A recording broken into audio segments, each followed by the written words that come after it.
Alright, also look, welcome back to the channel, and in today's video, we're going to be talking about the topic that's been buzzing around the MMA community lately.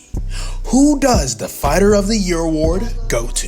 The undisputed light heavyweight champion of the world, Alex Pereira, or the undisputed featherweight champion of the world, Ilia Topuria. And, well, if you're watching this video right now, then you're in luck, because I'm gonna be breaking it down and giving my reasons as to whom and why I'm picking the real Fighter of the Year. And if you're new to the channel, don't forget to like, comment, subscribe, and share so you can help me reach 1,500 subscribers by May. I'll deeply appreciate you. And make sure you join the official UFC Discord, link in the description. Alright, so look, now that UFC 308 is in the books, there's this big conversation going around the MMA community, and that's who should be named the Fighter of the Year. And the main contenders are Ilia Topuria as well as Alex Pereira. And look, I know I've got sort of a reputation for being a very pro Ilia El Matador, but I'm a huge Poatan fan as well. However, if I'm being 100% straight up with y'all right now, I think the award should go to Ilia El Topuria, and here's why. I think this debate really kind of boils down to quality over quantity.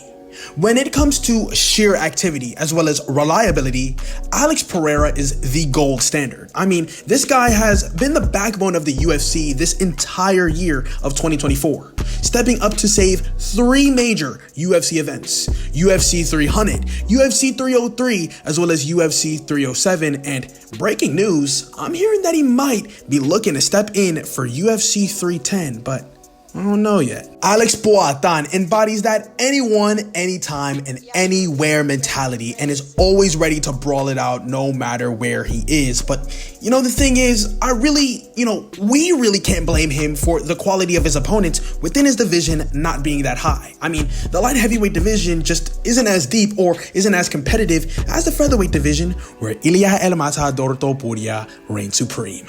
And let's look at Alex Pereira's recent opponents. And look, sure, they were solid fighters, yeah, but they hadn't really brought that same level of anticipation or that same level of danger as the ones Ilia El Matador had faced. Exhibit A, when Alex Pereira fought Jamal Hill, there was a certain level of excitement, sure, but Jamal Hill had been out for an entire year and was coming off of a ruptured Achilles injury.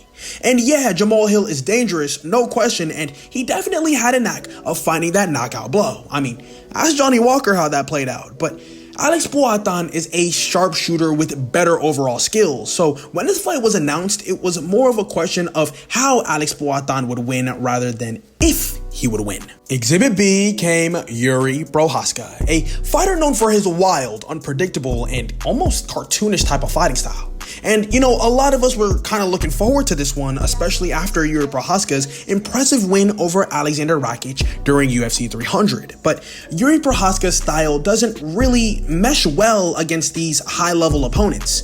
He's got that type of tendency to open himself up and almost invite the knockout from Alex Pereira. So even though it was an intriguing matchup, the outcome almost felt predictable, especially since we've seen it happen before in their first bout. And as for Exhibit C, we've got Khalil Rountree, and although he surpassed a lot of our expectations and was an untested prospect at the elite level, his most significant win at the time was a win over a week's notice Anthony Smith. So while Alex Pereira has been in a lot of entertaining fights in the year of 2024, his opponents haven't been as high caliber as those that Ilia Topuria have been dismantling in the featherweight division. Now, on the other hand, we've got Ilia Topuria, and his matchups this year have been on another level in terms of excitement as well as significance. These weren't just, cool fights, the GOAT's gonna take on this Conor McGregor wannabe. These were humongous challenges with real stakes on the line, and the lead up toward his fights against Alexander Volkanovski, as well as Max Holloway, created humongous amount of buzz within the MMA community. Alexander Volkanovski had been widely regarded as the greatest featherweight of all time and had never lost at 145 pounds.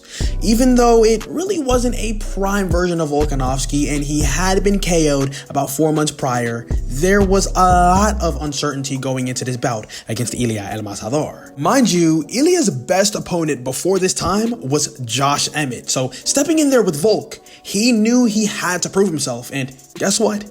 He did.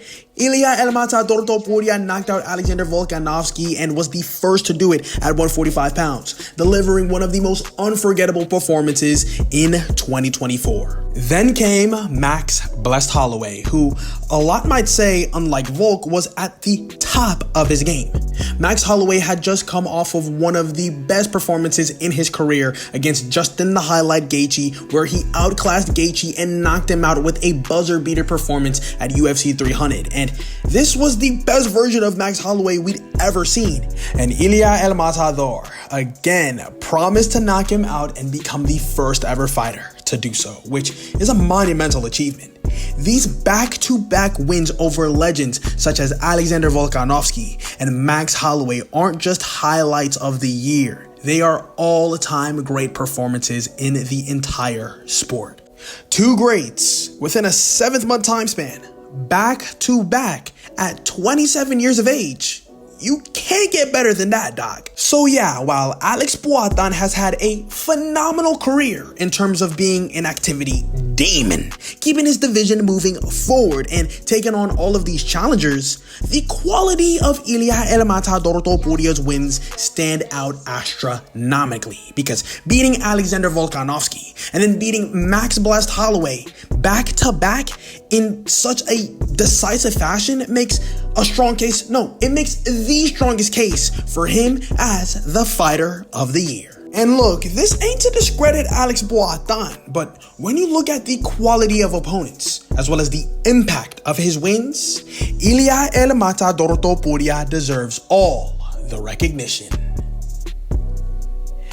But that's all I've got to say for this video. Let me know in the comment section below.